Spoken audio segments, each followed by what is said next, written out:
Extroverts sometimes, they have an advantage in that they gain energy from talking to people. And they're a lot of times more willing to just have conversation, just see where things flow.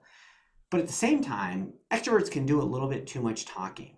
So some keys when you're networking in person, if you're extroverted, again, nail your elevator pitch, practice it ahead of time so you can be concise and clear. I know a lot of times extroverts just use up a lot of airtime, and that can be really off-putting to some people. You need to be present. You need to listen. A lot of times extroverts are spending so much time talking and telling people about who they are that they're missing the important 50% of listening and finding out about the other person. And so spend quality time with each individual you're talking to, and never do what I call as the, I'm too important, look over the shoulder type thing. Another couple of keys that I tell people, whether you're introverted or extroverted, is find someone who's alone and looks uncomfortable. Now, if you go to an event, we've all been in that role. We've seen people in that role. You go there and you find someone who's standing alone and they look a little uncomfortable. Go up and introduce yourself.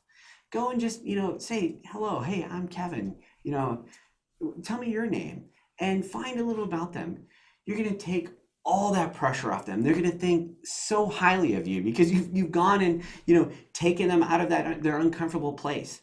And you've started having conversations, so they now feel like, oh, I'm not just, I belong in this room. And so you want to have conversation with people. When you get there, and if you're nervous, go find someone else who's nervous. You can get over your nerves together.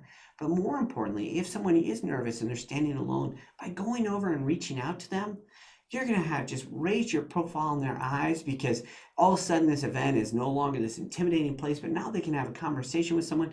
And then if you get them and you can introduce them to a few other people, wow, you've really, no matter your age, your skill level, or your experience, you've now become this huge asset in their mind. And so when they're thinking of who's that person that I want to connect with, they're going to see you in that role.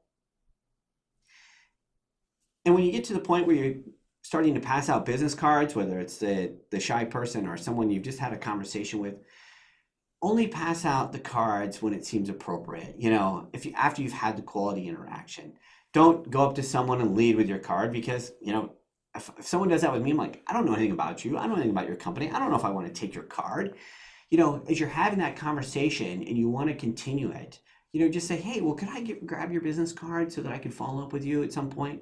Or if they don't have one, make sure you've always got business cards first and foremost. But if you have one, you can always reach out. Well, hey, here's my card. I'd love to connect with you. But the most important thing is to get their card, because by giving them your card, which you want them to have, you're waiting for them to respond to you. You want to get their contact information so you can follow up with them. So always, always, always try and grab someone's contact information. And if they don't have it, say, hey, no problem. Travel with a pen, pull out your business card, write their contact information back, and put it in your pocket so you've got it. It's imperative that you find a way to connect with the other person and follow up with them.